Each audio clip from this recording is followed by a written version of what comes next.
cái này nó menu lấy gì mà bảo nó menu lấy gì mà menu của nó thì navigation bar được rồi bảo nó navigation bar được rồi navigation bar đó cái này như này mà homepage của nhau này traffic của nhau trên này cái này mình lại đòi bảo nó rồi đó thì mà nó thì ngoài này bảo nó order list bảo nó UN này này đâu biết gì đâu nó cái này nó lâu gì mà tôi lấy nó đó thì section bài này lưu trình sẽ để rồi DIV tên này về đâu mà nó cái đó menu sao mà thì nó đó có mà lấy lại mấy và rồi số đó stats menu bảo nó menu sao thì này là sao vậy đó menu sao thì bây giờ nó có mà lấy lại mấy bây giờ đó DIV rồi nó DIV mà nó đó tôi CSS này thêm cho ông rồi tôi vào bây giờ số đó menu được bây giờ nó ok menu được bây giờ mấy bây giờ mấy bây giờ tôi bayပြန်ပြီးတော့တခါလေးပိတ်ခဲ့အောင်เนาะမိနေမှာဆိုလို့ဒီဟာမီတခုကျန်နေရင်လည်းနောက်ကအပိုင်းနဲ့ရောပြီးတော့သူတို့ကတစ်ပိုင်းနဲ့ဖြစ်ပြီးတော့ကိုရွှေ့ကျင်တဲ့နေရာရွှေ့လို့မရတော့အဲ့ဒါလေးရှိရယ်เนาะအဲဒါကြောင့်ကိုကအစလောက်ခင်တခါလေးအဆုံးလေးပါတခါလေးလောက်ခဲ့ဘာလို့ဆိုတော့မိတ်တက်လို့လေမိတ်ပြီးကျန်တယ်ပြီးမှအဲ့ဒါလိုက်ရှာတာအချင်းကုန်တယ်ဒီမှာတို့က angular list စမှာပေါ့เนาะ angular list စမယ်ဆိုတော့ဘာတော့UN ပေါ့เนาะ UN ဆိုတော့ angular list နဲ့စမယ်ဒါပေမဲ့သူနဲ့စပြီးသူလည်းတခါလေးပြန်ဆုံးခဲ့လိုက်အောင်เนาะโอเคဒီမှာပြန်ဆုံးခဲ့ပြီโอเคဒီထဲမှာတော့တစ်ခုလောက်ထည့်ကြည့်မယ်ဒီခုလောက်ထည့်နေမယ်ထည့်ရမယ့်ဟာတွေကျွန်တော်တို့ဘာနဲ့လာမလို့ဆိုတော့list နဲ့လာပါဘောနော်ဘာနဲ့လာမှာတော့ align နဲ့လာပါဘောနော် align နဲ့လာမယ်โอเค align နဲ့လာမယ် align နဲ့လာပြီးတော့သူ့ကိုတော့တစ်ခုချင်းစီဆိုတော့ align နဲ့လာပြီးတော့သူ့တစ်ခုဘာရေးမလို့ဆိုတော့ category လို့ရေးမယ်ပေါ့နော် category လို့ရေးမယ်ပြီးရင်align နဲ့ပဲပြန်ပိတ်မယ်โอเคအဲ့ဒါဘယ်လိုဖြစ်လာမလဲကြည့်ကြအောင်နော်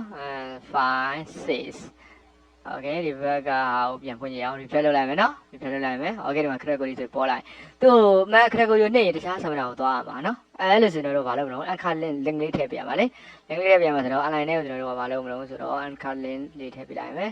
if တက်လေးနဲ့โอเคA ဆိုပြီးလာမယ်HIF แล้วแต่ညွှန်းတဲ့ဟာဆမနာမရှိတဲ့အတွက်ကိုယ့်ကိုပဲပြန်ညွှန်းမယ်ဒီ page ပဲပြန်ညွှန်းမယ်အပြီးပြန်ပေးရအောင်နော်အဲ့ဒါဆိုတော့ A နဲ့ဆက်လာဖြစ်တဲ့ A တက်နဲ့ရင်ပေးရမယ် align လေးကိုခဏနောက်ဆုပ်ပေါ့နော်သူရှိရဘာနဲ့ပြန်ပေးရမလို့ A နဲ့ပြန်ပေးရမယ်โอเคအဲ့နော်အဲ့ဒါဆိုရင်5 6ဒါကို refresh လုပ်ကြည့်လိုက်နှိပ်လို့ရတဲ့ဟာလေးဒီမှာလက်လေးပေါ်သွားပြီဒါပါလို့လည်းအခါလေးမကြောက်နော်အဲ့ဒါကျွန်တော်တို့ကcategory ရဲ့ service ရဲ့ about as ရဲ့ connect as ရဲ့ assignment ရဲ့5ခုပေါ်နေတာနော်5ခုပေါ်နေတာလေး copy ကူလိုက်မယ် control C okay ပြီးရင် control V control V control V လေးခုရရင် control V 5ခုကိုက်သွားရင်နော်5ခုကိုက်သွားပြီဒါမလို့တော့ရင်ပြန်တက်ခဲ့ okay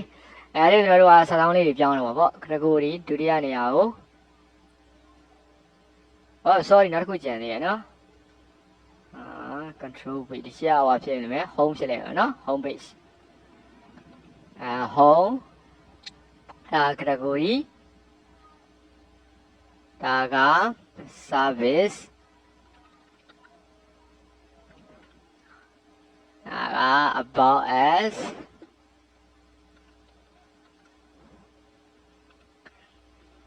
ဒါက contact us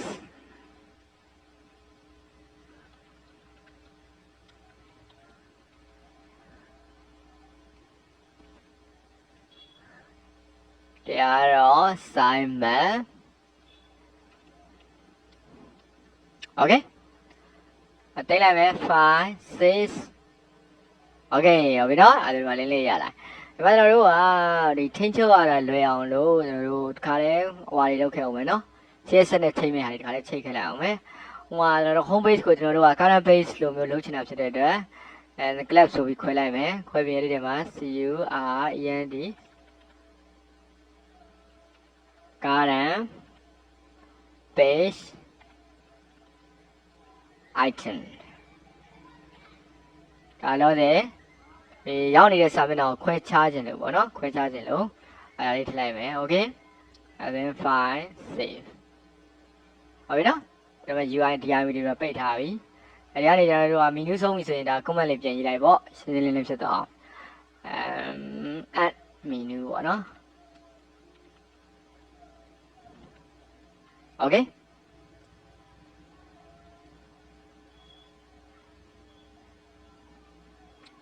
ပြပြလုပ်လိုက်မယ်